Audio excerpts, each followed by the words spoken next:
Bienvenidos a todos y todas, soy David Gómez y esto es Ciclismo de ayer y de hoy, un podcast que habla de ciclismo sin filtros. 2 semanas han pasado ya desde el final del Tour de Francia y ya vuelve él en ruta. Muchas cosas para explicar. Sobre todo centrándonos al principio de este podcast en la victoria, la victoria de Danny Vollering en el Tour de Francia Fens. No sin polémica, lo hablaremos de esa polémica de la etapa número 8, pero me parece a mí que quitando esa polémica, que al final, por la diferencia y lo que ha sucedido en la etapa 9, creo que se queda un poco atrás. Danny Vollering ha sido la mejor, la más fuerte de este Tour de Francia. Eso no quita mérito a la buena carrera que ha hecho Casa Neviadoma, igual que Elisa Longo Borghini, que al final ha cumplido también con ese papel que siempre tiene, ¿no?, de luchadora. La mala suerte de Marlene Reusser,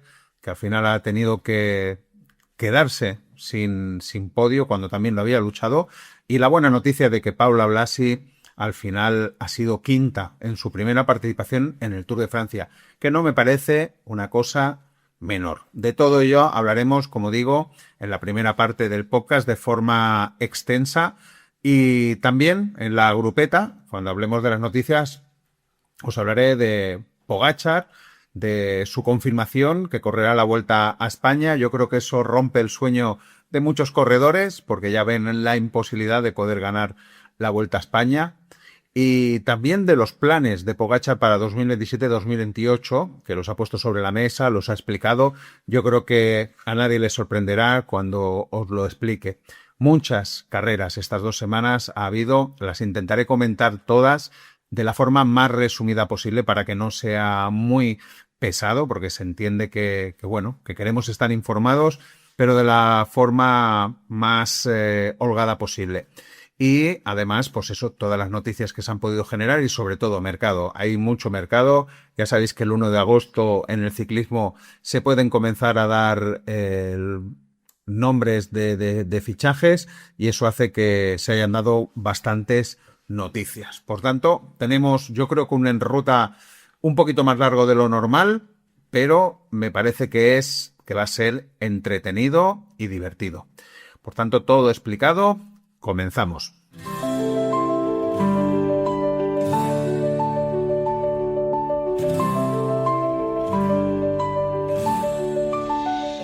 Y si queréis vamos a ir repasando lo que sucedió así de forma bastante rápida y condensada, etapa por etapa. En la primera etapa había muchas dudas de si Lorena Vives podría aguantar la última cota. Al final aguantó y no falló. Yo creo que realmente la dejaron viva. Esa cota última tenía 2,6 kilómetros al 4,5%. Sí que es cierto que hubo un ataque primero de Celia Aguirre, pero nadie le dio continuidad. Eso hizo que Lorena Vives pues pudiera recargar baterías, y al final, vaya, si le dejan recargar baterías, lo tiene muy complicado para ganarle en un sprint, porque es cierto que la cota tenía una primera parte que subía bastante y luego la pendiente bajaba muchísimo en los metros finales. Lo intentó Kimberly Lecour y Vollering, pero ya fue bastante tarde y Lorena Vives no dejó escapar la oportunidad de ganar la etapa y vestirse de amarillo. Por cierto, se picaron tiempos ese día, Blasi y Van der Breggen 8 segundos, y con todo, Paula Blasi era maillot blanco, a la mejor joven, y no sin polémica, pues ASO cambió las reglas en el último momento y no eran sub-23, con lo cual Blasi no entraba si hubieran sido sub-23, y contabilizaron el maillot blanco con la sub-24. La decisión se tomó porque se ve que había muy pocas corredoras sub-23 para luchar por esa clasificación, y entonces quisieron como ampliar la clasificación a máximas corredoras. Yo lo que leo entre líneas es que al Tour de Francia quizás le convenía más tener una Paula Blasi llevándose el maillot de la mejor joven que no otra corredora, ¿no? Por aquello de la visibilidad. Aunque bien es cierto que una cosa es lo que se puede prever y otra cosa es lo que podía suceder al final. Por cierto, aquí Dominika Vlodarczyk también se cayó en esa subida, tuvo como un enganchón y perdió 37 segundos al final de la etapa. La segunda etapa aplastante victoria para Lorena Vives. Eso sí, SD Works tuvo que sudar de lo lindo porque Rayane Margus iba escapada y les costó muchísimo cazarla. Tuvo que entrar incluso Jayco y Canyon para ayudar en los últimos kilómetros. Aquí la pregunta es, ¿les mereció la pena a Canyon y Jayco poner corredoras para echar abajo la escapada o les hubiera sido más beneficioso desgastar a SD Works? Porque al final se lo dejaron en bandeja a la corredora Lorena Vives, que bueno, cazan a Rayane Marcus a 450 metros del final y Lorena en un principio estaba un poco encerrada, busca el hueco y cuando lo ve no se lo piensa y lanzó un sprint a 300 metros del final muy sobrada y les saca unas cuantas bicicletas a todas. La verdad es que ahora mismo es una corredora imbatible al sprint. El tercer día es un día con un inicio duro, con la duda de nuevo de si Lorena Vives podría aguantar, ya que al final suavizaba la etapa y si pasaba ese primer tramo, pues quizás hubiera podido tener posibilidades de ganar una nueva etapa. Al final le faltaron 3 kilómetros para coronar con las mejores, esa parte dura, es decir, que aguantó muy bien Lorena Vives y solo a falta de 3 kilómetros se tuvo que rendir. Y sorpresa, pues esperaba una escapada de muchas corredoras. Es cierto que a 110 kilómetros se formó un grupo de 11 corredoras donde estaba la protagonista del día, Sigrid Hauset, que se fue sola a 88 kilómetros para el final para conseguir una hazaña. La noruega se llevaba el premio gordo de la etapa, el liderato de la carrera, con más de 2 minutos de ventaja. Segunda victoria en su carrera deportiva, la primera este mismo año, fue el Nacional, y 88 kilómetros, es un nuevo récord de escapada en el Tour de Francia. Además, primera en Noruega en ganar una etapa y vestir de amarillo, pero no lo tuvo fácil, porque Lotte Kopecky atacó a 75 kilómetros para el final, la estuvo persiguiendo durante toda la etapa, y aquí vienen aquellas cosas misteriosas que suelen pasar en el ciclismo. A 10 kilómetros estaba Kopecky a solo 10 segundos, es decir, la tenía delante, la veía a 10 segundos de poder cazarla y le llegaron calambres. Kopecky comenzó a tener calambres, tuvo que bajar el ritmo para no quedarse clavada y tuvo que desistir en esa persecución. En el grupo de favoritas, un nombre, Kimberly Lecour, que dinamitó la carrera en los kilómetros finales y pudimos ver la debilidad ese día por primera vez de Pauline Ferrand-Prévot. Quizás Marlene Reusset tampoco estuvo muy bien ese día y Paula Blasi, a las que dejaron vivas al no ponerse de acuerdo, como suele pasar una vez se abre hueco. Es decir, estas 3 corredoras se quedaron por detrás, las demás no se pusieron de acuerdo para seguir trabajando y pudieron recuperar. También aquí hubo una caída de Denny Bollerin al principio de la etapa, lo que al final del día se reportó que tenía un ligero dolor en la rodilla. La cuarta etapa, día importante, porque era la crono de 21 kilómetros, pero antes de todo eso, polémica, porque se comenzaron a ver quejas de diferentes sectores con la talla de los sujetadores de las corredoras. Por lo que parece, hay algunas corredoras que se ha visto que los días de crono llevan una talla de sujetador más grande de lo que suelen llevar los días de carrera en línea. Al final, dentro de ese sujetador lo rellenan y lo que consiguen es una ventaja aerodinámica. Se demostró hace un par de años, creo, he leído por ahí, que realmente se tenía una ventaja aerodinámica con esos sujetadores más grandes y entonces la UCI lo que tuvo que hacer durante esa etapa es un control una por una de las corredoras. La verdad es que al final no se detectó nada extraño, supongo que todas advertidas, ninguna quiso ponerse en riesgo.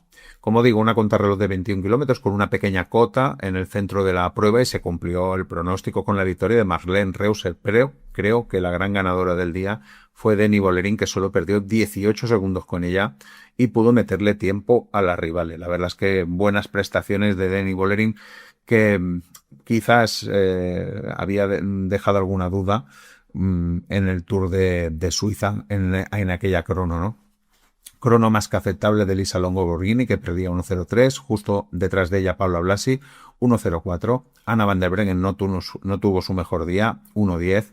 Y la que no estuvo nada bien, Pauline Ferrand-Prévot, que se dejó 2.13. Por lo que he podido leer, la peor crono en su carrera deportiva. Señalar un buen tiempo de nuevo de Lienke Neugen, que acababa segunda a 4 segundos de Reuser y estuvo a punto de quitarle la victoria.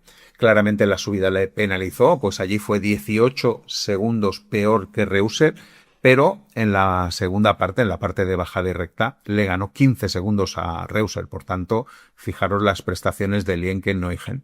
Zoe Barkestedt también quedó a 20 segundos, la subida también le penalizació, pues después de pasarla no perdió ni un solo segundo con Reuser. Tercera etapa que ganaba Marlene Reuser en el Tour de Francia, ya lo hizo en 2022 y 2023, pero es la primera vez que se vestía de amarillo y le hacía recuperar el amarillo a Movistar 4 años después de que lo fuera Annick van Vleuten.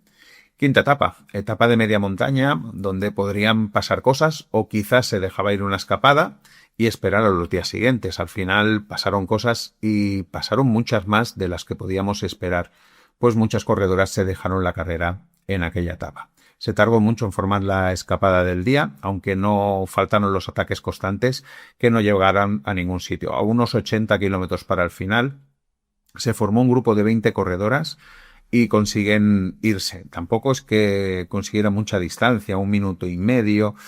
Creo que nunca llegaron a los 2 minutos. En el grupo, nombres importantes, corredoras peligrosas en etapas de este estilo. Fenke de Wires, Antonia Nedermayer, Dominika Blodarski, Maeva Skibian, Nienke Winke, Liane Lippert, Nien Fischer Black, Pur Pieterset. Ya veis que la calidad era grande. También FDG filtró 2 corredoras, Julie Bertet y Franziska Kot, que sería un movimiento táctico muy inteligente y que sería fundamental para la resolución de la etapa.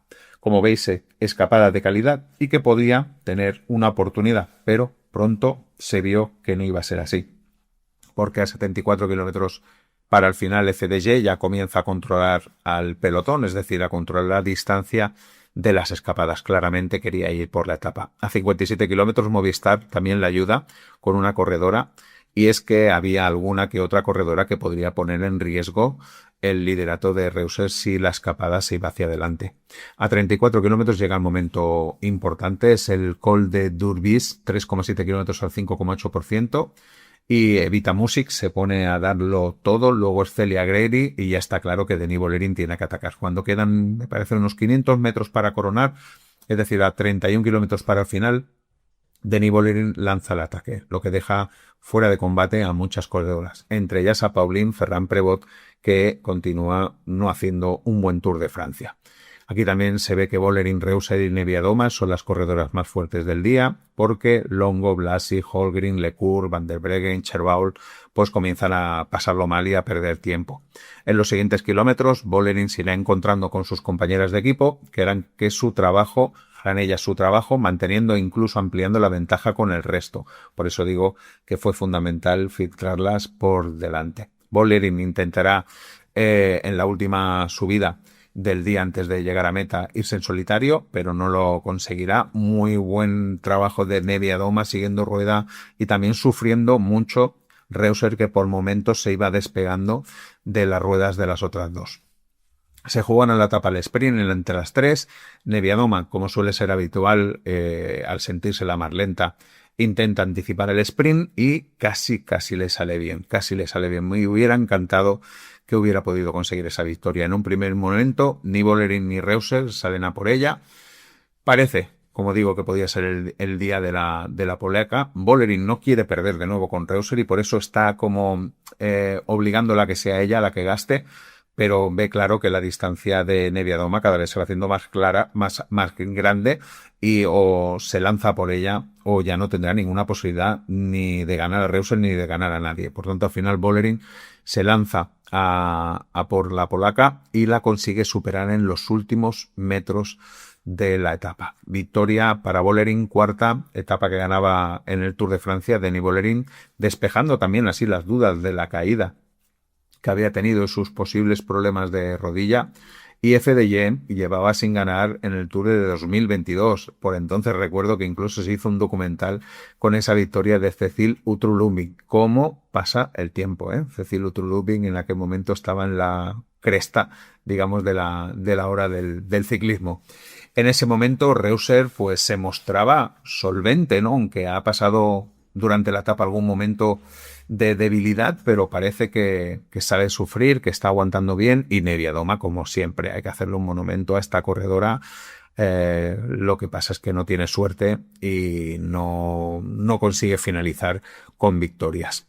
Aquí Longo Borghini perdió 1.43, Blasi 2.27, Van der Breggen y Pauline Ferrand-Prévot 2.35. En ese momento la general, encabezada por Reuser, a 12 segundos Vollering, a 1.17 Neviadoma, a 2.40 Nedermayer, que se ve favorecida por la escapada, Blodarsi también recuperando a 2.54, Longo a 2.58, Blasi se situaba en la posición número 10 a 3.51, pero perdía el mayor blanco en favor de Nedermayer, Van der Breggen a 4.04 y Ferrand-Prévot a 5 minutos. Sexta etapa, otra etapa quebrada, quizás menos exigente que la del día anterior. FDG tenía un plan, quería que Celia Guéry ganara. No hay más honra para un equipo francés ver ganar a una corredora suya y además con el maillot de campeón nacional francesa. La verdad es que lo intentó en varias ocasiones y a 34 kilómetros fue el ataque bueno de Celia Guéry. Se va en solitario, reaccionan unas cuantas corredoras por detrás, pero fijaros qué corredoras. Elisa Longo Borghini, Pupier Tercer, Liane Lippert, Céline Cherbaud, Sara Van Damme. La verdad, un grupo de muchísima calidad. No llegarán a tener más de un minuto. Longo era peligrosa para la general, no era cuestión de dejarla ir. A 14,5 kilómetros para el final, todavía tenían 45 segundos de ventaja cuando hay un ataque desde el pelotón de Rayane Marcus. La verdad es que ha hecho un Tour de Francia muy bueno, dejándose ver casi en todas las etapas y la verdad es que con buenas piernas. Kimberly Lecourt ve la oportunidad y sabe que tiene motor, Rayane, y se va con ella. A 9,7 kilómetros conectan con las escapadas. Y nada, se jugarán la etapa entre ellas. Varios ataques que no llegarán a nada. Y en el último kilómetro ataca Marcus, es cazada y se lanza el sprint a 300 metros. El sprint lo comanda, como no, Kimberly Lecourt y consigue mantenerse delante para ganar. Kimberly Lecourt tiene una estadística bastante curiosa. Y es que leí que tiene un 100% de victorias en etapas que ha llegado en grupo de menos de 10 corredoras. La verdad es que muy buena esa estadística. El pelotón llegaría a 28 segundos. Anna Van der Breggen se dejaría 13.44 y al día siguiente no tomaría la salida. La verdad es que un Tour de Francia bastante decepcionante de Anna Van der Breggen, pero claro, ella ya llevaba el Giro y llevaba la Vuelta en sus piernas. Llegábamos a la séptima etapa, el momento decisivo, el día que se subía a Mont Ventoux, 15,7 kilómetros al 8,8%. Y se iniciaba con un puñado de corredoras, las elegidas, delante, las demás ya desentendiéndose en las primeras rampas. Celia Guéry es la que lleva el ritmo del grupo. A 15,2 kilómetros, es decir, casi al inicio del puerto, Pauline Ferrand-Prévot se queda demostrando que no ha llegado en las mismas condiciones que el año pasado. Menuda diferencia del aplastamiento que hizo el año pasado y lo mal que lo ha pasado este año. Hay diversos ataques, se van quedando corredoras del FDG. Primero es Juliette Berthet, que casi ni trabaja en el grupo. Se queda Celia Guéry simplemente trabajando para Denny Vollering.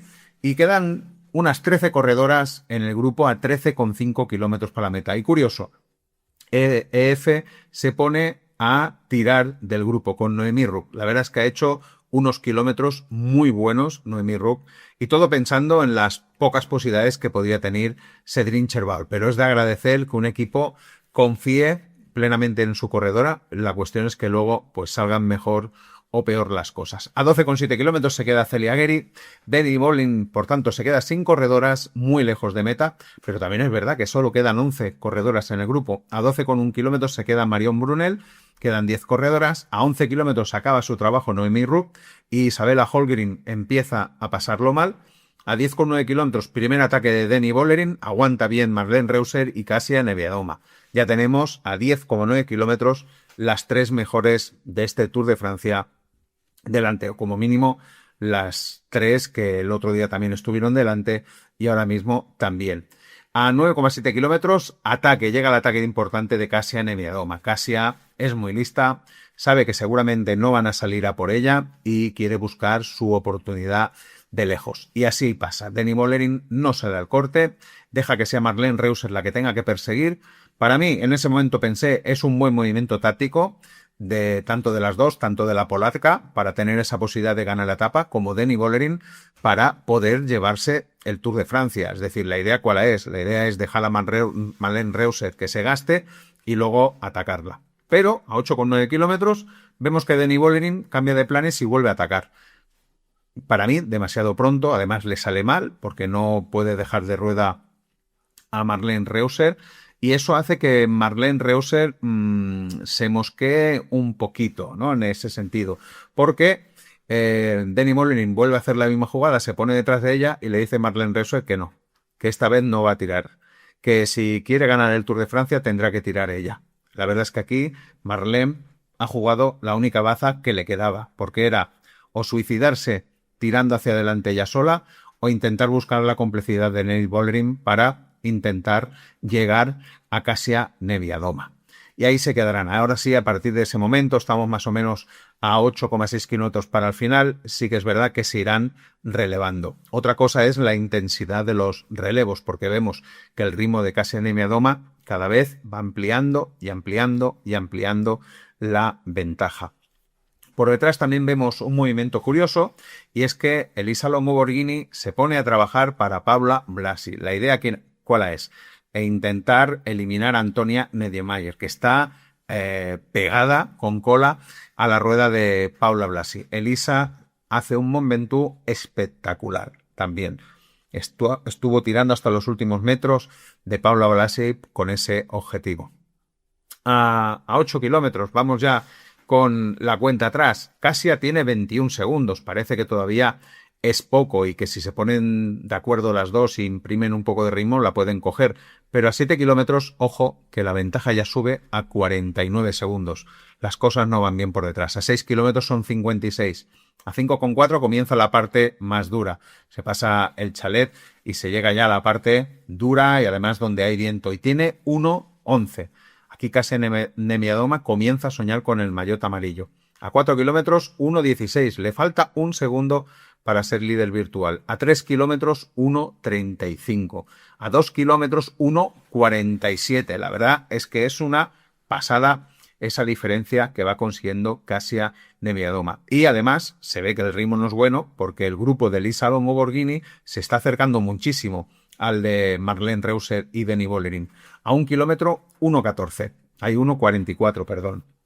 Aquí en el último kilómetro, Kasia Niewiadoma ya se sabe ganadora de la etapa y lo que vemos es por detrás un ataque a unos 500 metros de Denny Böllering y esta vez sí que deja sola a Marlene Reusser. Para mí hace un ataque tardío, porque ya veremos que después le van a faltar segundos para adelantar a Kasia Niewiadoma. Yo creo que ha habido un error de cálculo bastante grande en la corredora neerlandesa.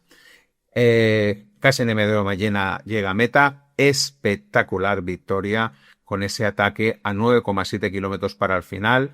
Tocaba, se lo merece. Es una corredora, como mínimo, desde mi parte, muy querida, entrañable, siempre atacando, siempre dejándose la piel, no mirando atrás ni pidiendo relevos, simplemente haciendo su carrera. Y me parece que ha tenido una carrera deportiva donde ha perdido muchas etapas que debería haber ganado. Por tanto, por eso me puse muy contento de esta victoria de Kasia Niewiadoma. Además, su primera victoria de etapa en el Tour de Francia. Nunca había conseguido una.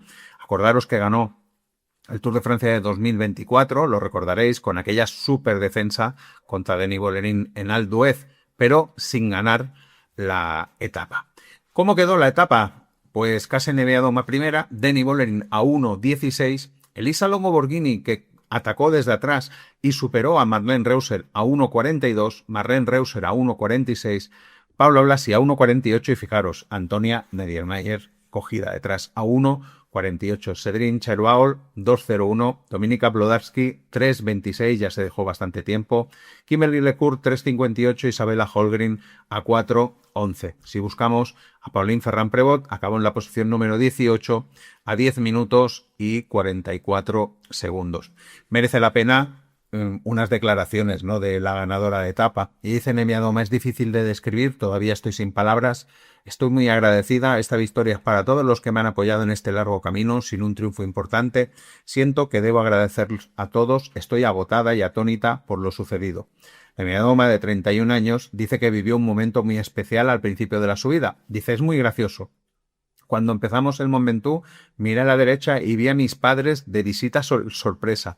Vi a mi padre llorando. Quería que se sintieran orgullosos. Esta victoria es para mi familia, mis amigos, mi marido, mi equipo y mi entrenador. También para mi jefe de equipo, que sabe todo el trabajo que he invertido en esta victoria. Siempre me han apoyado. Nunca busqué esta victoria específicamente. No quería ganar por ganar, sino revivir la sensación que tuve en Mont Ventoux con mi esposo y mis amigos. Subimos la montaña en bicicleta. La verdad es que la sigo en Instagram y vi esas imágenes de la subida de Kasia Nemyadoma a Mont Ventoux y simplemente nos divertimos. Quería volver a experimentar esa sensación hoy, simplemente la alegría de montar en bicicleta y sentirme como una niña otra vez. Pues ahí tiene esa victoria y la cosa quedaba muy apretada y todavía podían suceder muchas cosas. Kasia Nemyadoma, primera. Denny Bollerin a 15 segundos.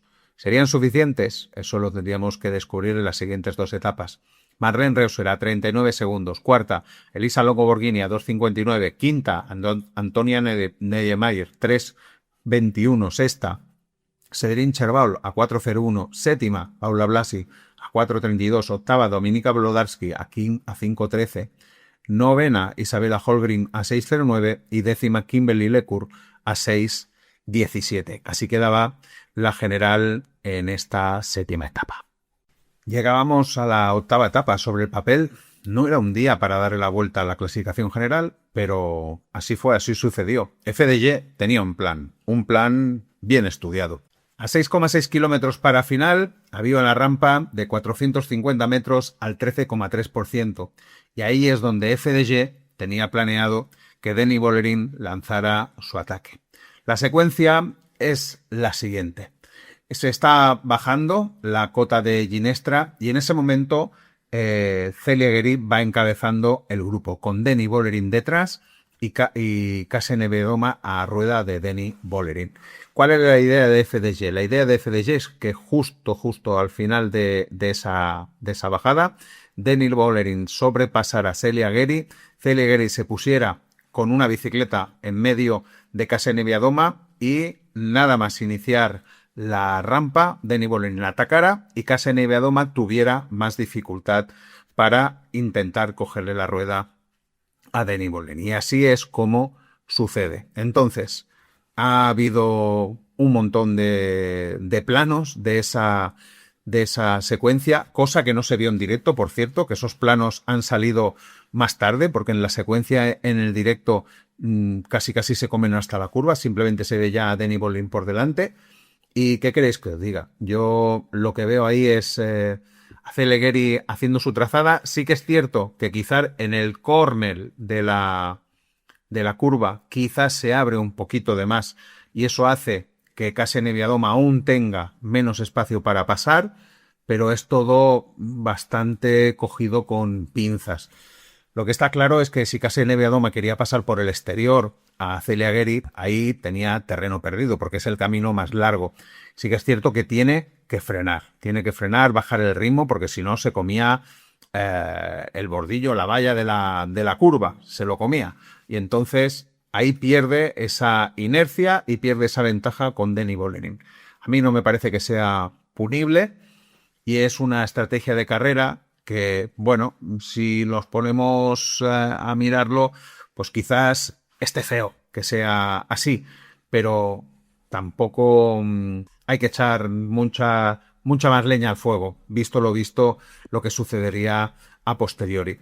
Sí que es cierto que Kasia Nemyadoma tiene que remontar, tiene que gastar energías y que quizás ese movimiento táctico, ese tener que remontar es fundamental porque a 40 metros para coronar, solo quedaban 40 metros para coronar, Denny Bollerin y Kasia Nemyadoma están otra vez juntas y Denny Bollerin hace un cambio de ritmo y Kasia Nemyadoma no la puede seguir. Y ahí se escapa Denny Bollerin para ganar la etapa. Sí, tuvo incidencia, claro que la tuvo, porque Kasen Nebiadoma no llega con la misma frescura a esos 40 metros. Yo creo que, viendo lo que ha sucedido durante todo este Tour de Francia, quizás no lo hubiera dejado, pero también es cierto que al día siguiente, como luego relataré, más o menos sucedió lo mismo y Demi al final pudo con Kasia. No sé, como digo, cada uno que vea lo que quiera. Yo creo que al final, dentro del cómputo general del Tour de Francia, me parece que al final es una, vamos a llamarle, sí, que es llamar incidencia menor, y que yo creo que no ha afectado al final al resultado final del Tour de Francia. Hubiera sido el mismo resultado. Sí que es verdad que que Kasia Nebiadoma llega ofuscada a meta, porque ni le sprinta a Elisa Logo Borghini por intentar conseguir 4 segundos más de bonificación. A mí la verdad me sabe mal por Kasia Nebiadoma que le haya pasado esta cosa, pero al final todo el mundo juega sus cartas y al final cada uno también se ve retratado en lo que hace. Al final Vollering le da la vuelta a la general y se ponía en líder con 8 segundos sobre Nebiadoma y 1.12 sobre Reuser, que llegaría ese día a 38 segundos y quedaba la última etapa. Vamos con las declaraciones, que yo creo que las declaraciones son más importantes que nunca en un día como este. Kasia Nebiadoma dijo: Gary me empujó deliberadamente contra las vallas obligándome a dejar de pedalear. Yo creo que ese empujar lo que significa es que como la llevó, ¿no?, la inercia contra las vallas, porque no hay ningún toque. Si quieren competir, deberían hacerlo limpiamente y no intentar arrinconarme contra las vallas. Es infantil, le he perdido todo el respeto. En meta, Kasia Nebiadoma, como digo, estaba bastante ofuscada porque se acercó a Gary y le dijo: ¿por qué hiciste esto? ¿Por qué me empujaste contra las vallas? ¿Formada parte del plan? Eso es lo que le dijo a Nebiadoma a Gary, que al final, bueno, cada una se fue por su sitio y no fue a más. Desde FDG, Lasbon confirma que todo estaba planeado. Fijaros, Celia dijo que no hizo nada malo, quería que se mantuviera rueda de Denny hasta la curva y cuando Denny atacara se dejara abrir un hueco con mucha calma. Fue una buena idea y fue exactamente lo que pasó, pero no es propio de Celia empujar a alguien contra la barrera. Ahí lo que está diciendo es que justamente tenían eso planeado, ¿no? Que Denny Vollering adelantara a Celia Gary, que Celia Gary se quedara por el medio de Kasia Nebiadoma molestándola para que Denny Vollering pudiera atacar. Confirman totalmente la táctica. Y Denny Vollering: me enteré en la zona mixta y no había nadie delante de mí, simplemente vi todo negro. Celia también me preparó muy bien. Cuando ella se desvía y Kasia está a su lado, pasan esas cosas. No lo hace a propósito. Cuando ella se desvía y Kasia está a su lado. Bueno, no sé si ayuda mucho para entender el caso lo que dice Denny Vollering. A todo esto, Parlin Ferrand-Prévot no tomó parte de la octava etapa, pasó mala noche, y Pablo Blasi hizo declaraciones al respecto de la polémica sobre si era gregaria o líder del equipo. Pablo Blasi llegó, como sabéis, al Tour de Francia como una de las grandes revelaciones de la temporada, pero su presencia quedó totalmente condicionada desde el principio por la decisión del equipo de asignarle un papel de gregaria, cosa que nadie entendía ni dentro ni fuera del pelotón, y más después de su victoria en la Vuelta a España. Todos pensábamos que, como mínimo, si la traían aquí, era para darle la oportunidad de tener libertad e intentar llegar hasta donde pusiera. La controversia terminó afectando más de lo que Pablo Blasi ha demostrado públicamente.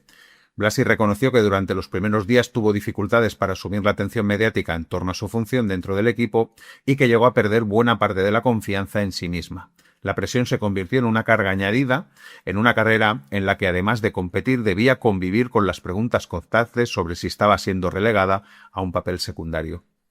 La española explicó que el problema no era únicamente táctico, la situación le había provocado mucho estrés y había terminado convirtiéndose en una acumulación de tensión dentro y fuera de la bicicleta. Blasi recordó que las ciclistas también son personas y que cuando las dudas, las expectativas y la presión se acumula, todo acaba manifestándose durante la competición.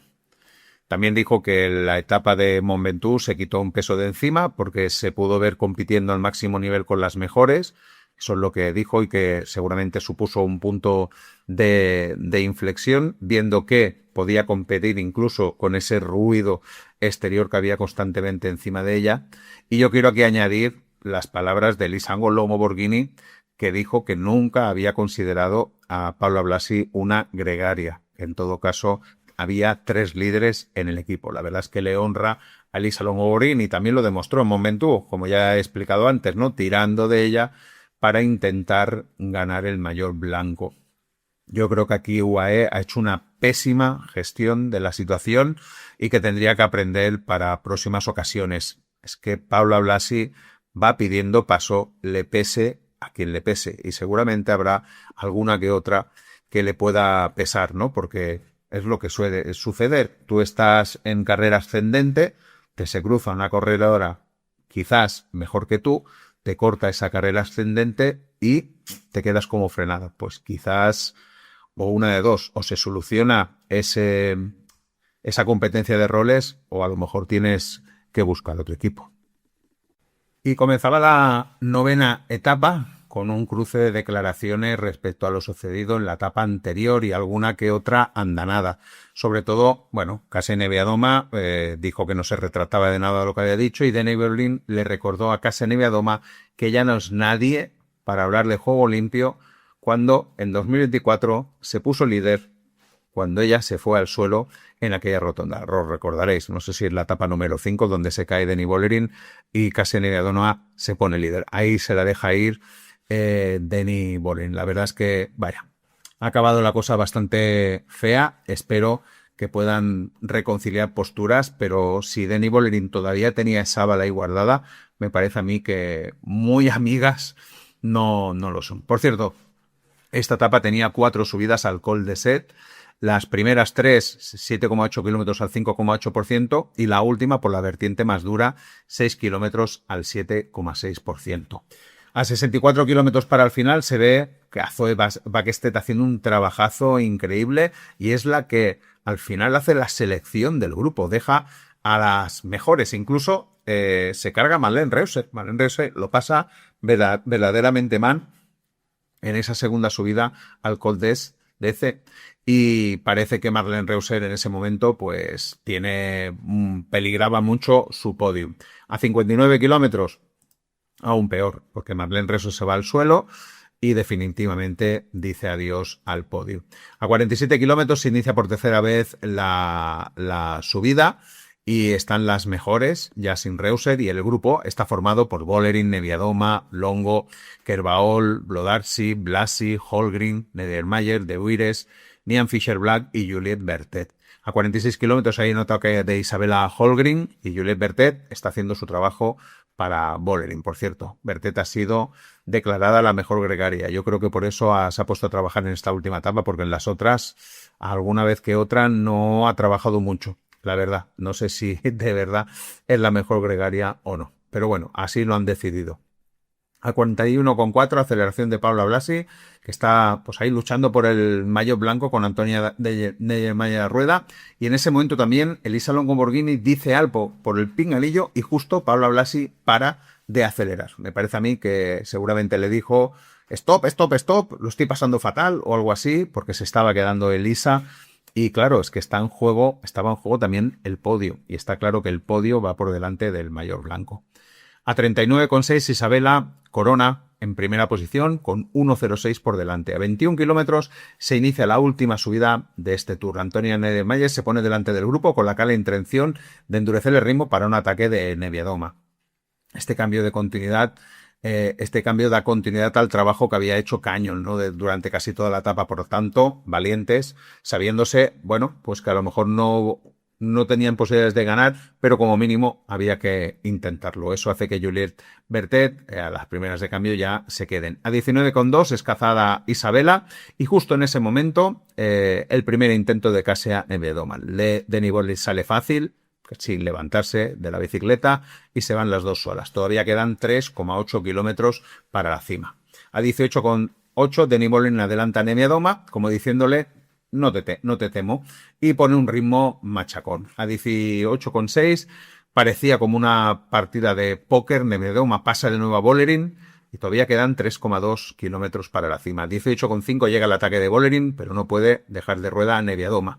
La buena de Vollering, justo acaba el ataque, le pide el relevo a Neviadoma. Me parece una cosa bastante curiosa. Por detrás, Paola Blasi, recuperándose, llega a la altura de Antonia Nedemayer. A 16 kilómetros, Paola Blasi tirando el grupo para ver si puede acercar a Lisa Longo Borghini al grupo de 2. Están solo a 19 segundos de poder capturarlas, pero a 15,8 cuando quedan 800 metros para coronar. El modo superandis de Denny Vollering muchas veces es este.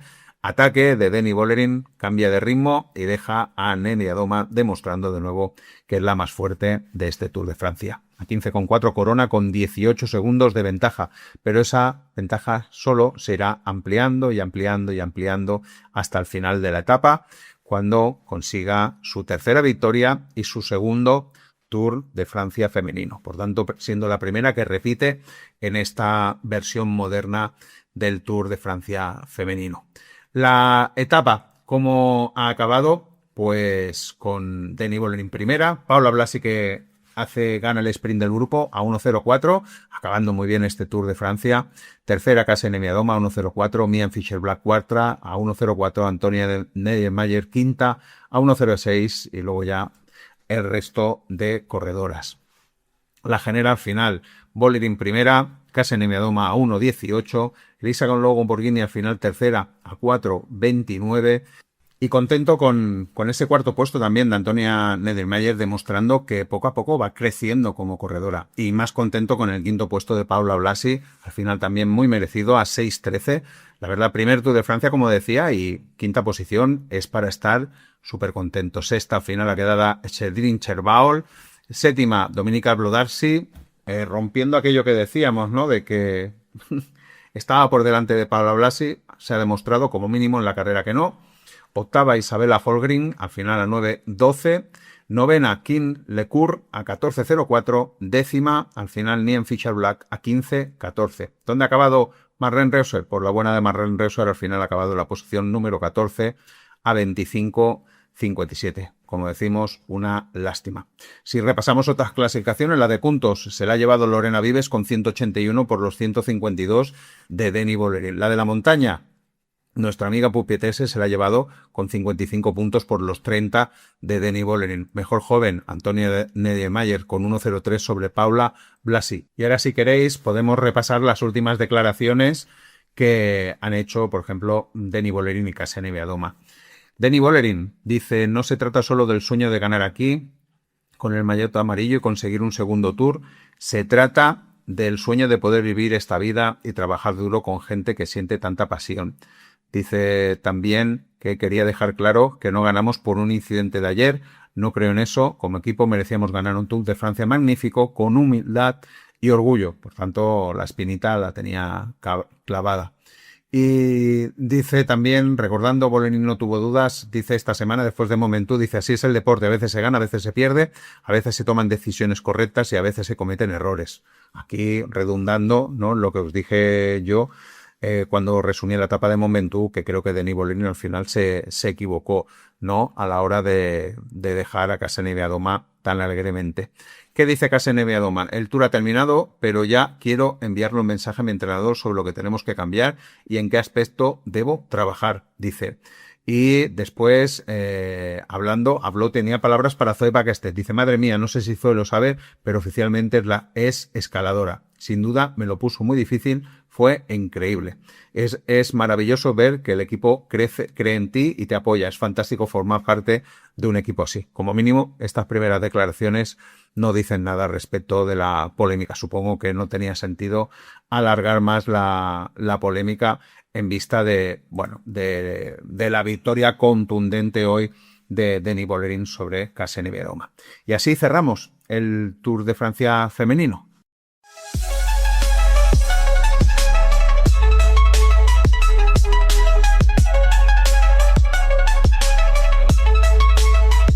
Y comenzamos la grupeta, ya sabéis, ese resumen, ¿no?, de las noticias más importantes que se han dado en los últimos días. Y comenzamos con la noticia, no sé si esperada o no, porque los rumores eran muchos y parecía que este año iba a ser que sí ya, y es la confirmación de que Tadej Pogačar correrá la Vuelta a España.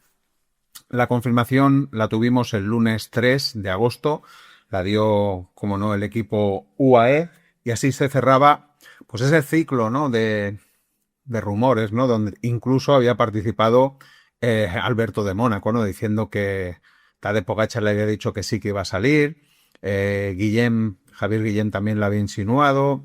Bueno, había habido muchos rumores. Como sabéis, la Vuelta a España comenzará el 22 de agosto justamente en Mónaco, donde vive Pogačar, y acabará el domingo 13 de septiembre en Granada. También se ha presentado ya, es decir, que ya tenemos la alineación incluso que acompañará a Pogačar: Almeida, Bain, Sivakov, Pablo Torres, Donen Novak, Ivo Oliveira y Kevin Vervaeken. Como siempre, un buen equipo para UAE. Vamos a ver qué tal Joao Almeida, porque la temporada está siendo bastante cruzada para el corredor portugués, que incluso, como luego os explicaré, sufrió una caída en la Vuelta a Polonia cuando era su vuelta a la competición.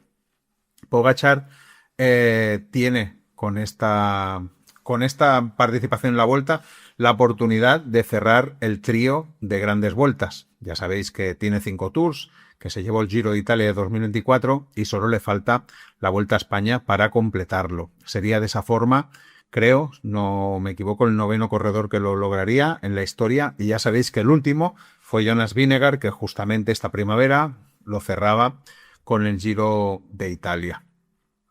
Pogačar ya participó una vez en la Vuelta a España, fue en 2019, en su debut como corredor profesional, tenía 20 añitos y allí, pues, bueno, se dio a conocer, de verdad. Ganó 3 etapas, acabó tercero en la general, por tanto, realmente fue su puesta en escena, ¿no?, en el World Tour. Pues nada, eso yo supongo que cierra las esperanzas de muchos corredores que tenían puestas, pues no sé, una oportunidad de poderse llevar una gran vuelta, ¿no? Si no estaba Pogačar, no estaba Vingegaard, pues seguramente pensaron que tenían ahí una puerta abierta para poder lograr esa victoria en una gran vuelta, como seguramente la podía haber Primo Roglic, que ha sido atropellado y de esa forma no pudo correr ni la clásica de San Sebastián ni la Vuelta a Burgos. Se ve que el accidente sucedió mientras que se estaba entrenando y dice, el propio Roglic fue el que en Instagram dice: me atropelló un coche hace unos días, desgraciadamente no participé en San Sebastián ni en Burgos, no es el mejor escenario, pero la vida es así. Pregunta. El corredor acompañó sus palabras con una fotografía en la que se apreciaba un gran hematoma en la parte posterior del muslo. El artículo no ofrece un diagnóstico médico detallado ni especifica si va a estar mucho tiempo sin poder entrenar o si corre peligro la Vuelta a España. En principio no debería correr peligro la Vuelta a España, que Primo Roglic quería correrla para ver si podía lograr su 5ª victoria, pero claro, viendo como que está Tadej Pogačar, me parece a mí que ese sueño se torna casi imposible. Pero bueno, hay que estar, hay que correrla y en las carreras pasan cosas. También, claro, Primo Roglic está en juego su contrato para el año que viene. Ya sabéis que no va a renovar para Red Bull Bora, que había rumores de Bahrein, había rumores de Piranello Q85. Ahí está eso sobre la mesa y todavía no hay nada en firme. Os había hablado antes de Tadej Pogačar, pero es que ha salido una noticia más que quiero añadir en este momento, y son los planes de Pogačar para 2027 y 2028. Os los voy a contar, pero yo creo que a nadie le va a extrañar lo que ha dicho Pogačar que quiere hacer. Tadej Pogačar ha comenzado a dibujar el mapa de sus próximos grandes desafíos. Aunque todavía tiene por delante objetivos importantes en la temporada actual, el esloveno ya piensa en 2027 y 2028, 2 años en los que quiere completar alguna de las pocas carreras que se le resisten y que quiere conquistar. Todos tenemos en mente claramente la París-Roubaix. La París-Roubaix se ha convertido en una obsesión clara del corredor por intentar ganarla. En 2025 queda segundo. Tiene detrás de Mathieu Van Der Poel, tiene esa caída a 40 kilómetros de la llegada, y al año siguiente, en 2026, ya no le gana Mathieu Van Der Poel, sino Wout van Aert, es decir, que los dos grandes le gana en aquel mítico sprint que vivimos en el velódromo de Roubaix. Claro, Pogačar, aunque crea que no mira los récords y todo eso, pues claro, ganando la París-Roubaix completaría los 5 grandes monumentos y se añadiría a Rick Van Looy, Eddy Merckx y Roger de Blasny como únicos corredores que lo han hecho. También ha dicho que se ha quitado un peso de encima ganando la Milán-San Remo y que como mínimo este invierno ya no tendrá que estar subiendo y bajando la cipresa y el pollo continuamente para practicar para esa victoria. Por tanto, seguramente no lo vamos a ver. Me extrañaría mucho verlo en Milán-San Remo. Sería, yo creo, una carga psicológica y un peso para él, a no ser que vaya a trabajar para que un compañero lo haga, que eso no es descartable. Por tanto, la París-Roubaix sería el gran objetivo del 2027 junto a la consecución de un nuevo mundial. Está claro que el circuito de la Alta Saboya le viene como anillo al dedo, igual que el de Montreal. Por tanto, si ganara el de Montreal sería su tercer campeonato del mundo. El de la Alta Saboya sería el 4º campeonato del mundo consecutivo y no solo eso, se convertiría en el único corredor en el mundo que tiene 4 mundiales. Es decir que supongo que ahí también tiene entre ceja y ceja ese objetivo. No lo dice, pero también dice que tiene intención de ir completando también victorias en carreras por etapas. No dice la Etxulia. Pero claro, es que si miramos el palmarés, la Etxulia es la única carrera que le queda por ganar para completar las 7 que van detrás de las grandes vueltas, ¿vale? Siempre lo recordamos. Y además se convertiría en el único corredor que lo hubiera conseguido, ya que Roglic se empeña en no ganar el Tour de Suiza y que si lo hubiera hecho en algún momento, hubiera completado y hubiera sido el primero. Pues Tadej Pogačar puede tener esa posibilidad. ¿Cuál es el problema? Para mí, que la Etxulia normalmente acaba justo un día antes de la París-Roubaix. El año pasado lo he mirado y justo acaba la Etxulia y al día siguiente es la París-Roubaix. Por eso, pues yo que sé, Eddy Merckx pues no lo podíamos ver en la Etxulia, corriendo en la Etxulia, porque él tenía que prepararse para la París-Roubaix. Son 2 carreras totalmente diferentes, pero claro, estamos hablando de un crack. Y a lo mejor, pues yo qué sé, va a la Etxulia en las 2 primeras etapas sentencia y luego intenta relajarse para llegar concentrado para la París-Roubaix. No sé, yo veo más que, mira lo que os digo, que en 2027 gane la París-Roubaix y que luego en 2028 diga, ya no voy a la París-Roubaix y me voy a ganar la Etxulia para completar. Es decir, que eso sí que lo veo, o a lo mejor en 2029, vete a saber, pero creo que sí, algún día vendrá a intentar ganar la Etxulia. Y para 2028 pues tiene un objetivo clarísimo y es el de la carrera olímpica en ruta de Los Ángeles. Además, el circuito es un circuito, vaya, que le viene de perlas, son 250 kilómetros, 5.000 metros de desnivel positivo, además a llegada en alto en el observatorio de Griffin. Por tanto, vaya, diseñado a la perfección para que Tadej Pogačar se pueda lucir y pueda colgarse la medalla de oro. Hay que recordar que en Tokio en 2021 fue bronce y bueno, él tiene entre ceja y ceja también llevarse una medalla de oro. Por tanto, ahí tenemos ese gran objetivo. Dice que su equipo no ve con buenos ojos eso de que quiera ganar la carrera olímpica, que no entra dentro de los planes del equipo. Y claro, es que el Tour de Francia en 2028 creo que acaba 7 días antes de la competición olímpica. Por tanto, otra vez estamos en esos tiempos donde hay poco margen, es decir, poco margen para preparar la carrera, ¿no? Porque acabar en Francia, coger un avión, llegar, tienes ahí esos por más de 10 horas, quizás son 12 horas de vuelo, el jet lag, bueno, todo.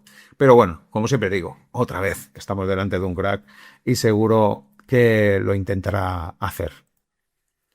Continuamos con los atropellos. Stan de Wolf se fracturó el codo tras ser atropellado. El ciclista belga de Decathlon CMA CGM, de 28 años, asegura que una furgoneta se incorporó de manera peligrosa al grupo y que su conductor se marchó sin detenerse para comprobar el estado de los corredores. Tras el incidente, de Wolf presentó una denuncia a la policía. El accidente ocurrió durante la concentración del equipo en los alrededores de la estación de esquí de Les Arcs.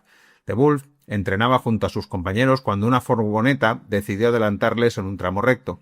Según el relato, el vehículo tenía espacio suficiente, pero el conductor regresó demasiado pronto hacia la derecha y se cruzó directamente en la trayectoria del grupo. La maniobra obligó a Piet Gateran, que circulaba en cabeza, a desviarse bruscamente. A su lado, Leo Bissau reaccionó frenando de golpe, mientras que De Wolf, que venía por detrás, no pudo evitar tocar una de las ruedas traseras, acabó cayendo violentamente al suelo. Ya veis que al final, vaya, atropellado no fue. Es decir, es la maniobra que hace el coche, que podía haber provocado un atropellamiento si Gautelin no lo esquiva, provoca al final la caída, pero está claro que el coche, el conductor es el que tiene toda la culpa al final de esa caída. De Wolf considera que el conductor tuvo que darse cuenta de lo que había provocado. En su opinión, el conductor pudo ver por los retrovisores que el grupo había sufrido una caída, pero en lugar de parar continuó en marcha y dice que todos estábamos en estado de shock. Después de la caída, uno de los compañeros de De Wolf consiguió perseguir durante un momento a la furgoneta y fotografiar su matrícula. Ya me lo imagino en bicicleta, corriendo y echándole una foto. La verdad es que espectacular. Además, los demás ciclistas que forman parte del grupo estaban dispuestos a declarar como testigos. De Wolf espera que estos elementos permitan construir un expediente sólido y que el responsable responda ante la justicia. Quiero hacer que todo lo que esté en mi mano para obtener justicia, dijo el corredor. El ciclista tendrá que permanecer como mínimo una semana sin subir a la bicicleta. Posteriormente se someterá a nuevas pruebas que determinarán si necesita pasar por el quirófano y solo después de conocer la evolución de la fractura, De Wolf y su equipo podrán diseñar un plan concreto de recuperación y rehabilitación. La verdad es que son unas noticias muy desgraciadas que no deberían suceder. Toner se fractura la rodilla en el Tour de Dinamarca y tiene que dar por terminada la temporada de ciclismo en ruta. Toner se ha tenido que poner fin de forma prematura a su temporada de carretera, que la verdad es que estaba siendo muy buena, muy interesante. Estuvo en el Giro de Italia a punto de llevarse incluso una etapa, seguramente la recordaréis, que acabó segundo, pero claro, doble fractura de rótula y otra fractura en el escafoides de la muñeca. La verdad es que, vaya, increíble. Y lo más increíble es que esa fractura se produce en la última etapa del Tour de Dinamarca. Hay una de esto, como se dice, una caída bastante múltiple, pero con esa doble fractura de rótula y escafoides, se levanta, se sube en la bicicleta y acaba la etapa. De nuevo, lo que siempre digo, es que son unos héroes. Yo creo que ninguno de nosotros haría lo que hacen estos corredores. Me parece increíble. La operación obliga a ERS a cancelar todo lo que daba su calendario, como decimos, y aquí, claro, está en el aire lo que puede ser el ciclocross. Acordaros que el año pasado fue uno de los corredores que animó la temporada de ciclocross. Por lo que parece, según se cuenta, a finales de octubre podría volver. Ya digo, unos héroes, porque en unos meses todo eso recuperado. Pues eso es lo que cuentan, que a finales de octubre pueda incorporarse a las carreras de ciclocross, pero claro, ya no va a ser lo mismo, ya no va a ser con una preparación de la misma forma que lo hubiera hecho si hubiera acabado la temporada de ruta y se hubiera puesto ya en modo ciclocross. No va a empezar desde quizás el inicio y además no de la misma forma que lo hubiera hecho, pero bueno, a ver si lo podemos ver este otoño-invierno en las carreras. La fecha exacta dependerá de cómo evolucione después de la operación y de la rehabilitación de la rodilla y la muñeca, pero el equipo, como dice, mantiene inicialmente la expectativa de que pueda volver al barro dentro de los plazos previstos. Y una noticia también triste que ya se adelantaba, yo creo que en la grupeta del año pasado, es que Flanders Balois pues se confirma que tras 33 años echa el cierre definitivamente. Creo que fue una de las noticias que dimos este invierno en la grupeta, y es que el gobierno flamenco anunció a mediados del 2025 que dejaría de ser el principal socio financiero de la estructura a partir de 2027. Por tanto, le dio un año de margen al equipo para intentar encontrar un patrocinador. Pues después de un año no han encontrado patrocinador, y es una lástima, ¿no? Que un equipo así, que lleva 33 años formando corredores, porque básicamente lo que está haciendo este equipo es sacar talento, foguearlo en las carreras y luego que den el salto a categorías superiores, es decir, a equipos superiores, pues no haya encontrado a nadie que quiera seguir potenciando justamente todo ese talento. Hay que recordar que corredores que han pasado por este equipo, Steen de Wolder, Thomas de Genn, Tom Stills, Jelle Mallenberg, Sepp Van Marke, Rune Herregaard, serían algunos de los ejemplos de corredores que han formado parte de este equipo. El equipo de momento continuará, como no, participando hasta final de 2026, pero los 15 corredores que tenían contrato con el equipo ya tienen libertad absoluta para buscarse equipo para el año que viene. Y una buena noticia, que también se había hecho un rumor, pero ahora ya es la confirmación, y es que Decathlon ha confirmado el equipo femenino. Lo pondrá en marcha ya a partir de la temporada 2027 y es, pues eso, un proyecto que entra dentro de una estrategia que tiene Decathlon con sus patrocinadores CMAC y CGM, de construir pues el equipo World Tour, con aquello que siempre dicen con un ganador de Tour de Francia, una estructura de formación también continental y junior, y ahora también quieren entrar con un equipo femenino. En principio, pues tendrán categoría UCI Pro Team. Tienen pensado que sean 12 las corredoras que haya en el equipo, y lo bueno es que podrán utilizar tanto las instalaciones como la tecnología del equipo World Tour masculino, por lo que se verán beneficiadas de todos los avances que tengan también o que hayan tenido ya el equipo masculino. También se busca, dice la noticia, corredoras de ciclocross y mountain bike que puedan estar dentro del proyecto, y la idea es que en unos años este equipo sea un equipo World Tour. Todo ello dice que ha sido animado por esas, dicen, buenas noticias del ciclismo femenino, donde el año pasado 26 millones de espectadores siguieron el Tour de Francia femenino, y que supone 7,4 millones respecto a la edición anterior. Yo creo que el efecto Pauline Ferrand-Prévot fue importante. Vamos a ver los millones de espectadores que hay este año. Y también la comparación, dice que hay mujeres federadas un 23% más en comparación a 2023. Bueno, 23% está bien, pero también son 3 años, ¿no? Es decir, que no sé. Sí, hay un adelanto en ese sentido. Y una noticia un tanto inesperada, y es que Mavi García había decidido que 2026 sería su último año como profesional, y no lo va a ser. De momento ha dicho que continúa en 2027 y que no pone una fecha exacta. Es decir, que en 2027 puede ser que, yo que sé, le dé por correr la Vuelta a España y retirarse, o le puede dar por seguir en 2028. Ella dice que se siente muy cómoda en su equipo, que se ve con piernas, que se ve fuerte, que además cree que puede tener un papel muy importante como, vamos a decir, embajadora de jóvenes corredoras para estar ahí. Ya no tiene un papel de líder, sino que ha asumido una función más de orientada al trabajo de equipo, a la experiencia, al acompañamiento de nuevas generaciones. Y en ese contexto ella se siente valorada y cree que es un valor añadido en el equipo, y que por eso pues quiere continuar un año más.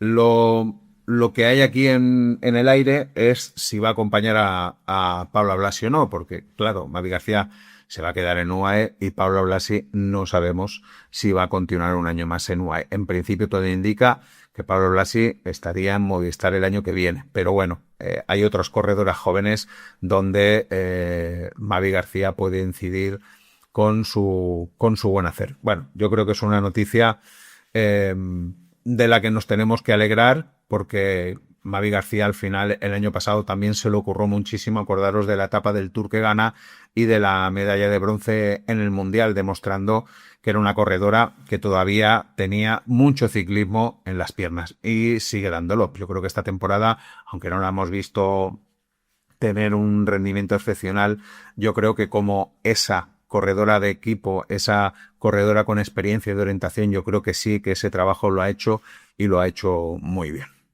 Y entramos en mercado, ya sabéis, 1 de agosto, el 1 de agosto cuando se dan el mayor número de noticias. La verdad es que viene surtidito este mercado.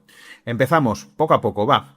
El equipo UAE ha confirmado que Isaac del Toro estará en el equipo hasta 2031. Ya sabéis que tenía todavía contrato, pero le han hecho una ampliación hasta 2031. Es decir, que está de momento un año más que Tadej Pogačar en el equipo. Por tanto, ya lo tiene ligado Isaac del Toro y ya sabe cuál será su camino a seguir. Mauro Smith correrá finalmente con Pinarello Q36.5 hasta 2027. Eso es lo que se ha dado en la noticia del corredor de 26 años, que de momento estaba en Jayco, pues al final ha firmado un contrato hasta finales de 2027. Me parece muy poco, ¿no? Es decir, un contrato de un año para un corredor así. No sé, me parece extraño, pero eso es lo que dice la noticia.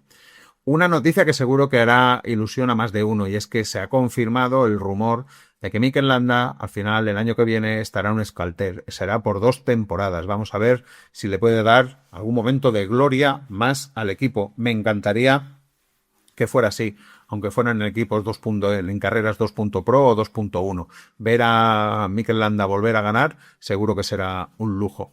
Alpecin ha dado la sorpresa al fichar a Iván García Cortina y lo va a hacer a partir del año que viene por 2 temporadas. Yo creo que es un movimiento de mercado un tanto extraño, peculiar, y creo que aquí el agente del ciclista seguro que se ha movido con mucha inteligencia para lograr meter a este corredor en este equipo. No sé, Iván García Cortina tampoco es que haya hecho unos grandes resultados, sí que ha tenido momentos, pero vaya. Nos tenemos que alegrar, yo creo, porque al final es un corredor español en una estructura superpotente de equipo de clásicas. Por tanto, a lo mejor consigue Iván García Cortina ese plus que seguramente Movistar no ha podido conseguir. Y una noticia un tanto sorprendente. Víctor Langelotti deja de forma inmediata Ineos, Next Company Ineos, y se va a XDS Astana. Pero ya, ha fichado ya. Me parece raro porque Langelotti estaba haciendo una temporada bastante buena con Next Company y Ineos, y no sé, ese salto me ha parecido como raro. Caja Rural ha fichado al corredor Santiago Umba para reforzar su bloque de escaladores. 23 años, un corredor que hace mucho tiempo que se habla de él. Yo creo que desde que tenía 18, 19 años, que más o menos va dando pequeñas noticias. Yo creo que es un buen fichaje para Caja Rural y espero que siga creciendo el corredor dentro de la estructura del equipo verde. Valentín Madouas deja Groupama FDG tras 9 temporadas. Ya sabéis que Groupama FDG es una familia donde los contratos son muy largos. Pues Valentín Madouas rompe esos 9 años y se va a sus 30 años a el Cofidis y ha firmado por 2 años. Me parece un buen equipo. Me parece que Valentín Madouas llevaba ya unos años un tanto estancado y puede ser que este cambio le pueda ir bien ir a Cofidis, que ya sabéis que es un equipo más guerrillero que Groupama FDG, y pueda pues volver a hacer alguna de las carreras que habíamos visto hacer. Un rumor que creen que se va a confirmar, como mínimo lo dice Daniel Benson, y es alucinante, me parece que sería la noticia casi del año, y es que Fabio Jakobsen parece que va a fichar por Visma. Yo no sé, ciertamente, con los números en la mano, cómo alguien puede fichar a Fabio Jakobsen como su sprinter.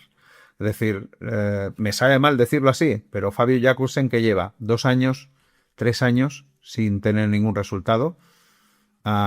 Incluso su mismo equipo en la despedida dijo, bueno, le dio las gracias y todo, pero es que dijo que es que no podía ni acabar las carreras. Es decir, que la forma física de Fabio Jakobsen era tan mala, es decir, no podía acabar las carreras. Por tanto, no sé. Vaya, a lo mejor es lo que necesita Fabio Jakobsen, es decir, sentirse querido en Visma, que le den mimos, pero vaya, si este es el cambio por Olaf Koy, me parece que nos tendría que sorprender muchísimo y tendría que callar muchas bocas Fabio Jakobsen para que fuera así. Como mínimo, me resulta un tanto sorprendente.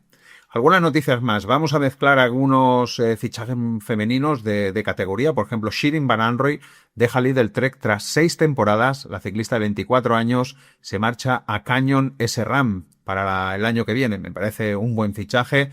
Y creo que también Shirin necesitaba ya un poco de movimiento para volver a ser, para tener esa chispa que yo creo que ha perdido en los últimos años. Además, Canyon no hay ningún problema para correr ciclocross, porque, por ejemplo, está Zoe Bäckstedt haciéndolo. Yara Castellín también se va de Félix Premier Tech tras 9 años también, y ficha por Human Power Hell. Aquí también es un movimiento bueno, un movimiento táctico. Me parece que es una buena escaladora también para Human Power Hell, ya que, por ejemplo, Talita de Jong va de bajada, ¿no? También acordaros que hace 2 o 3 años fue el fichaje que hizo Human y que le fue muy bien durante un par de temporadas al equipo. Yo creo que necesitaba un refuerzo. Jan Vidar ha optado por quedarse más tiempo en Lotto Intermarché. Considera que el equipo belga es el mejor lugar para desarrollarse y firmar un nuevo contrato hasta 2028. Ya sabéis que es una de las promesas que hay en el ciclismo actual y de momento, pues mira, ahí se queda en Lotto. Javier Cubillas dará el salto al Movistar Team en 2027, otra de las promesas españolas que lo veremos foguearse ya en el World Tour. Y también ha cerrado el fichaje de un danés, Movistar, Mats Lambo, que ficha un contrato por 3 temporadas. Es un ciclista potente, con cualidades especialmente de rodador. También, bueno, es joven y creen que puede aportar mucho al equipo. Y también se ha asegurado la renovación de Natael Tefashon. El eritreo seguirá defendiendo los colores del equipo y ha prolongado su contrato. La verdad es que tenía muchas novias el eritreo. ¿Alguna noticia más? Tintor Teutenberg se ha fichado por Soudal Quick Step. El ciclista deja Lidl Trek, con el que debutó como profesionales en 2025, y ahora el corredor tiene 24 años y es un sprinter que creo que le puede sentar muy bien el paso a Soudal. Ha fichado hasta 2028. Y Jordan Llegat, quien recientemente finalizó 10º en la clasificación general del Tour de Francia, probablemente correrá en Líder Trek a partir de 2027. Esto es un rumor no confirmado, pero Daniel Benson ya sabéis que siempre suele acertar. Parece ser que ya va a firmar un contrato por 3 años con el equipo estadounidense. No sé, a mí este sí que me parece un tanto raro, es decir, no por el potencial de Jordan Llegat, pero me parece que Jordan Llegat se puede diluir en un equipo como Líder Trek. En cambio, en un equipo como Total Energy sería, como se suele decir, el rey, ¿no?, del equipo. Y aquí creo que no se va a convertir al final en un currante o en un cazador de etapas, cuando, bueno, a lo mejor podría optar a ganar algún tipo de vuelta por etapa, alguna clásica de montaña. Veremos a ver.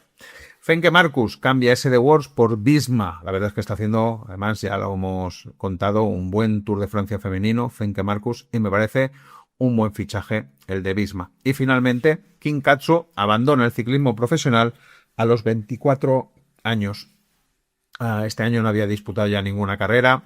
Habíamos hablado, no sé si hace un año y medio, del cansancio psicológico que estaba sufriendo la corredora, ¿no? Y había una historia más detrás, ¿no? Incluso de alimentación y de mucha exigencia máxima por estar en el World Tour. Acordaros que Kim Katsu en un momento dado de su carrera deportiva estaba casi arriba de todo y le faltaba un pasito más para considerarse una de las corredoras mejores del World Tour, y ese pasito más necesitaba de unas exigencias que la corredora pues o no pudo superar o no quiso superar, o al final la destrozaron psicológicamente. Ella decía que ya sobre la bicicleta no disfrutaba y que antes de odiar la bicicleta prefiere retirarse y así poder tener aún a la bicicleta como su amiga. La verdad es que es una noticia de esas que no gusta contar, pero al final el deporte de élite es tan exigente que se cobra víctimas, por desgracia, como Kim Katsu.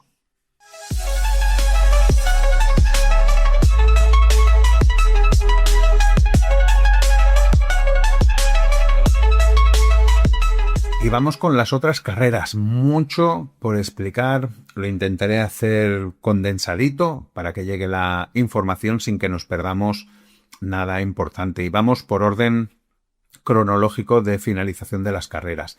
La primera carrera, el Tour de l'Ain. Menuda alegría nos llevamos con la victoria de Mathieu Bellotti. La verdad es que estuvo muy bien la etapa. La primera etapa fue una victoria del sprint para Noah Hoss del EF, compañero de Mathieu Bellotti, por delante de Alberto Dainese, que sigue sin ganar. La segunda etapa, 2 puertos, el último se coronaba a unos 25 kilómetros de meta, dominio de EF, en esa subida y remata Marque Bellocchi a unos 10 kilómetros al irse solo y conseguir unos buenos 55 segundos. Primera victoria, esa era la primera victoria profesional de Marque Bellocchi. La verdad es que chapó en esa etapa. Tercera etapa de media montaña. El que más lo intentó fue Enrique Bravo, el joven corredor de Soudal, de desarrollo, que yo creo que nos va a dar muchas alegrías en el futuro. Michael Bellocchi lo controla bien, llega un pequeño grupo al final, sprint y victoria para Axel Mariot del CIC Pro Cycling Academy. Primera victoria profesional para el francés. En la general, Michael Bellocchi se lleva la victoria, por tanto, segunda victoria profesional, primera general que se lleva, por delante de Mariol, Jaime Mejan y Enrique Bravo. Nos vamos a Dinamarca en el Pornord Tour de Danmark 2.pro, el retorno de Van Aert a la competición y no pudo hacerlo de mejor forma. Además, con la novedad que por primera vez en su historia, sin prólogo contrarreloj, que la dejaba la carrera bastante abierta si no hubiera estado Van Aert, que la verdad es que, dominó el equipo Visma y Van Aert la carrera de principio a fin, casi se puede decir. Primera etapa, se produce un abanico, unos 73 kilómetros de meta, 70 el grupo delantero, hay una caída a mitad de grupo y Van Aert la caza. Ahí hay un momento de, ya se habrá hecho daño otra vez Van Aert, por suerte. No fue así. A 57 kilómetros llega el grupo de Van Aert a cazar el pelotón y a 4 kilómetros un grupo de unos 5 corredores con 20 segundos se va por delante. Ahí llega el bueno de Van Aert y mete un hachazo de los suyos desde el grupo, conecta con ellos, se juegan el sprint a 7. Buen trabajo de Laporte para Van Aert, que gana la primera etapa. La verdad es que fue un final muy bonito y decimos con ese que se le veía otra vez el instinto ganador a Bou Van Aert en esa etapa. Segundo día para el sprint. Antes hubo de nuevo abanicos, aunque se pudieron agrupar, y en este caso photo finish y entre Plouvier del Alpecin y Bou Van Aert, que consigue la segunda victoria.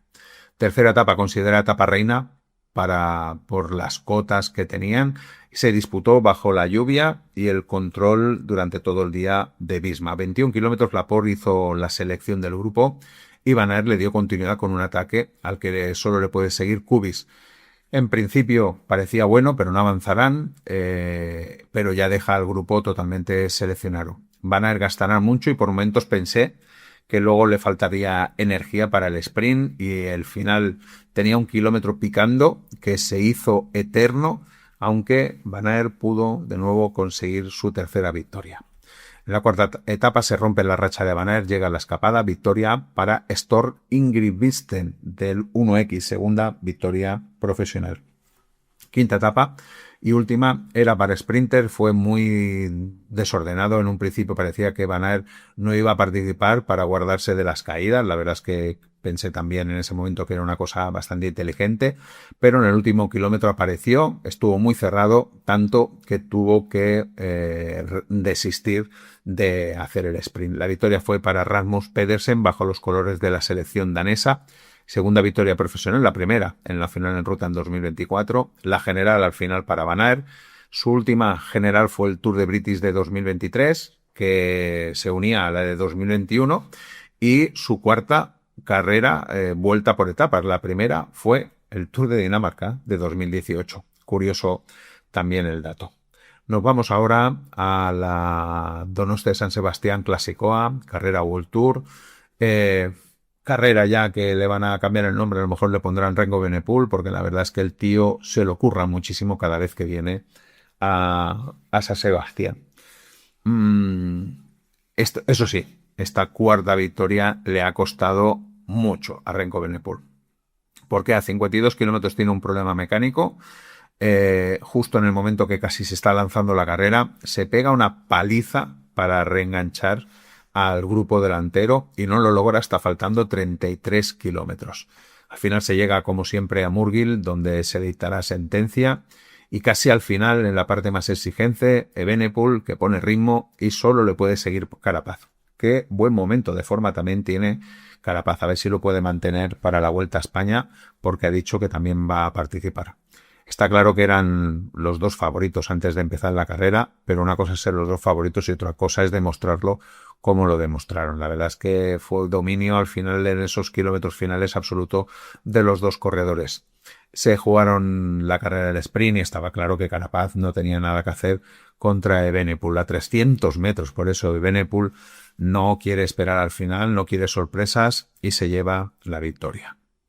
También tuvimos el circuito de Guecho, Memorial Hermanos Ochoa, 1.1, y pique de idea no fue suficiente para que el favorito Giulio Ciccone se fuera. La verdad es que todos esperamos que en esa subida antes de la meta Giulio Ciccone se pudiera ir y pudiera ganar la carrera. Para mí atacó demasiado tarde, le pudo coger la rueda al campeón de España, Manuel Camprubí, que lleva unas carreras muy buenas desde que logró el Nacional. Yo creo que el Nacional le ha dado un plus de confianza a este corredor. La diferencia solo fueron un puñado de segundos y que se encontró Giulio Ciccone, pues a Johnny Zaguirre y Pello Bilbao por detrás, sacrificándose para que sus compañeros pudieran tener una posibilidad de ganar la etapa. Al final se llega en un pequeño grupo y eso sí, la última subida, ese últimos 800 metros que pican hacia arriba y ahí el más rápido fue Natal Tesfacion, que le daban la victoria a Movistar. El año pasado también se la llevó Movistar con John Barrenechea. Y nos vamos a la vuelta a Burgos. Yo creo que ha sido carrera de 2.pro, por cierto. Ha sido una carrera entretenida, ha habido una buena pelea y ha habido incertidumbre sobre el ganador final hasta la última etapa. Creo que ha salido todo bastante bien. Si queréis, vamos recordando un poquito muy rápidamente las etapas. Primera etapa, Matthew Brennan y Ben Tulek logran un doblete para Visma en la conocida llegada a Burgos, en el Alto del Castillo, después de contrarrestar un ataque muy fuerte justo en el inicio de la subida de Marc Bustrenga para Ken Pharma, que estuvo a punto de dar la sorpresa y lo pillaron a 250 metros de la meta. La segunda, llegada en cota, 3,4 kilómetros al 7,7%. Un buen día para Oscar Only, que lograba su primera victoria con Ineos, con Neck Company Ineos.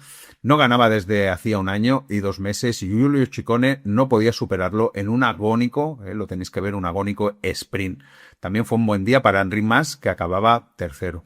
Tercera etapa, no se llega en alto, pero pocos kilómetros antes del final había un puerto de 7 kilómetros al 9%, creo que se llama el Puerto del Escudo, y allí Félix Gal, Oscar Only, Giulio Ciccone, Enric Mas y Prado Torres se muestran como los más fuertes. Estos dos últimos perderán algunos segundos en la subida y llegará Giulio Pericciari por detrás. Oscar Only, valiente, intenta irse solo, Félix Gal se suelda su rueda y después sería el francés el que lo dejaría para hacerse con la victoria. La verdad es que ese día vimos a un Félix Gal, vaya, inmenso y con una confianza muy grande. Only, Ciccone y Pericciari llegarían 11 segundos, Enric Mas ese día se dejaría 22 segundos. El cuarto día fue un día para el sprint y nueva victoria para Matthew Brennan, que estuvo encerrado hasta que se abrió la curva y pudo salir por la izquierda y la verdad es que le fue muy justo. La verdad es que tuvo que remontar hasta la línea de meta. Y la quinta y última etapa, donde normalmente se deciden las cosas, porque ya sabéis que es la que acaba en Laguna de Denella, y tuvimos una muy bonita subida. Se estuvieron dando palos entre todos y Félix Gal lo pasó muy mal para defender su liderato. Yo, mientras que veía la etapa, pensaba que lo iba a perder y tampoco sabía quién lo iba a ganar, porque todos iban ahora Pericciari para arriba, ahora Only para arriba, incluso Ciccone para arriba, es decir, que fue como una noria esa etapa. Al final Giulio Pericciari aprovecha el marcaje que se hicieron Only, Ciccone y Gal para salir a un ataque que hizo Pablo Torres, que por cierto, también buena carrera la que ha realizado Pablo Torres, contraataca y mantiene la ventaja suficiente para ganar. Al final Gal se puede rehacer y llegar con los otros dos para hacerse con la general. La general quedaba pues tan ajustada como esto, ¿no? Félix Gal primero, Oscar Only a 5 segundos, Giulio Ciccone a 12 segundos. Pericciari al final acabaría cuarto a 34 y Enric Mas quinto a 41. Bueno, no está mal para Enric Mas. Aquí también teníamos por ejemplo, a Markel Beloki, que acabó octavo, o teníamos a Carlos Rodríguez, que sigue dando muy malas sensaciones, acaba en la posición 21 a 3.58, o Mikel Landa, que va soltando piernas, que antes lo ha encontrado, aquí está, en la posición 37 a 9.16. Bueno, rodando, a ver si en la Vuelta a España nos da una alegría. Y también tuvimos carrera World Tour, tuvimos el Tour de Polonia, con una primera etapa que fue al sprint y una victoria muy sobrada para Jonathan Milan, que dejó a Paul Magnier con las migajas. La verdad es que Paul Magnier no ha podido sacar ni la patita en este Tour de Polonia. En la segunda etapa volvía el riesgo al final en un sprint en Polonia. Parece mentira que siempre se repitan así en esos finales un poco arriesgados. En Polonia a 1 kilómetro, estrechamiento en bajada pronunciada. Suerte que después se desembocaba en una gran avenida a unos 400 metros con un giro de 180 grados. Es decir, que fue un final, si lo recordáis, si lo queréis volver a ver, bastante peligroso. Lo intentó Iván García Cortina, lideró unos metros hasta que encendió la máquina de nuevo Jonathan Milan para llevarse su segunda victoria consecutiva. Pero aquí no acababa todo, porque en la tercera etapa, nuevo triunfo para Jonathan Milan, lo hacía muy fácil y más con el bueno de Consoni lanzándole. Cuarta etapa, a unos 43 kilómetros para el final, caída de medio pelotón. Había lluvia y una curva en bajada a la izquierda que se convirtió en una pista de patinaje. Se tiene que parar la carrera un buen rato, se reanuda con 14 kilómetros menos de los que correspondían y se elimina la subida y bajada importante del día. Es decir, la carrera quedó muy descafinada en esa cuarta etapa. Se resolvió con un ataque de Bart Lennon del Visma, que conseguía su primera victoria profesional, aunque Scaroni estuvo a punto de remontarle en meta. Además se convertía en el nuevo líder. Uno de los favoritos, Joao Almeida, se dejaba 16 minutos por culpa de una caída y creo que es al día siguiente cuando tiene que abandonar. La verdad es que temporada para olvidar de Joao Almeida. Quinta etapa, final en cota típica de Polonia, 1,5 kilómetros al 11%. Jan Christen ataca a mitad de subida. Parecía que lo tenía, pero llegó desde atrás Marco Brennan, que no pudo, no se aguantó para recargar la batería después de haber hecho el esfuerzo de remontarle. Por tanto, no cogió aire e inmediatamente atacó, pero Jan Christen sí que pudo recargar la batería y tuvo en los últimos metros un poquito más de energía para superarlo. Pero fijaros, quinta etapa, Marco Brennan hace un movimiento importante que yo creo que luego sería decisivo. Aquí Bart Lehmann salva el liderato. Sexta etapa, Luis Barré del Visma conseguía su primera victoria profesional al sorprender en la subida final de 1,6 kilómetros al 9,8% al grupito de los mejores. La verdad es que llegaron todos más o menos juntitos. El corredor francés ya había demostrado los días anteriores que estaba muy bien, por tanto muy merecida también esta victoria. Christian Scaroni, por su parte, se ponía líder a la espera de la última crono del día. La verdad es que lo tenía bastante complicado Christian Scaroni para salvar el liderato. Séptima etapa y última, crono de 12,5 kilómetros y carambola de Tudor. Stephen Kuhn se llevaba la etapa, hacía casi 2 años que no ganaba, lo hizo en la Crono des Nations, carrera que sabéis que es una carrera contrarreloj, que cerraba la temporada 2024.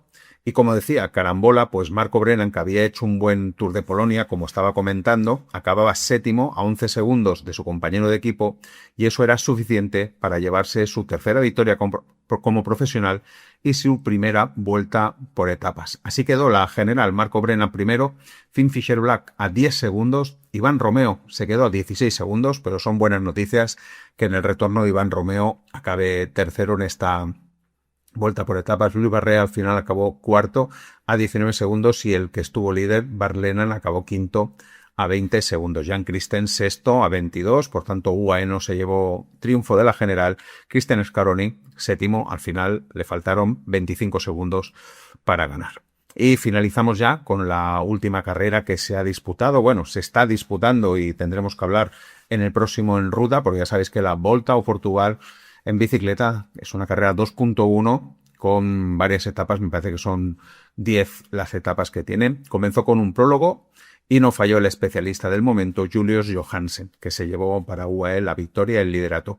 Primera etapa era una etapa destinada al sprint, pero se rompió con un ataque tardío a 2 kilómetros del final de Asen van den Tuk del Euskaltel, que estuvo a punto de dar la sorpresa. Francisco Campos del Team Tavira salió a cerrar el hueco en los últimos metros y eso le valió su primera victoria como profesional. Julius Johansen se dejaba 5 minutos en la etapa y el maillot de líder pasó a su compañero de equipo, Rui Oliveira, que había quedado segundo en el prólogo. La segunda etapa sí que al final hubo sprint, fue con photo finish Incluso en un primer momento se le daba la victoria a Daniel Cavia del Burgos, que está haciendo muy buenos sprints en Portugal, pero al final la foto finish dijo que era Santiago Mesa el que lograba su primera victoria profesional. Santiago Mesa, que debutaba en el Manola Fundación, si os acordáis de aquel equipo. Tercera etapa, otro no sprint, vamos a decir, porque a 1 kilómetro para el final hay un ataque de un par de corredores y el que va primero lleva unos metros sobre el pelotón, va tan rápido que entra en la última rotonda, se la come y se pega contra una valla que rodeaba la misma, provocando una pequeña caída en la cabeza del pelotón. Eso descentra toda la preparación del sprint y provoca que Leángel Rubén Linares, un venezolano de 29 años, aproveche para ganar. En 2023 ya había ganado las dos primeras etapas de esta carrera. Y quedaba esta semana la cuarta etapa de esta Vuelta a Portugal y era el primer contacto con la montaña, era en Covilla, en la cota de Torre, una cota que tenía 21,2 kilómetros al 6,3%. Y aquí hemos tenido, vamos a decir que una relativa sorpresa, porque el ganador al final de esta etapa, y por tanto nuevo líder de la carrera, ha sido un conocido, ¿no? Seguro que lo conoceréis, he hablado alguna vez que otra de él en el podcast, es Alex Guerin, que recuerdo que había estado en el Bingoal, había estado en el Delco Marsella, en el Delco, acordaros, en el Borartec, es decir, que es un corredor, bueno, veterano, 34 añitos, pero claro, es que ya ha ganado otras cositas este año, ha ganado otras cositas y se ha dejado ver. Pero, claro, todos estamos apuntando a Anter Nish, su compañero de equipo. Pues bien, en esta primera etapa de montaña le ha sacado 1,44 a Anter Nish y por tanto se sitúa líder con 1,26 sobre el corredor ruso. Bueno, veremos a ver, queda mucha Vuelta a Portugal, queda, pues eso, mucha montaña y veremos si el bueno de Alex Guerin al final puede con el bueno de Arten Nish.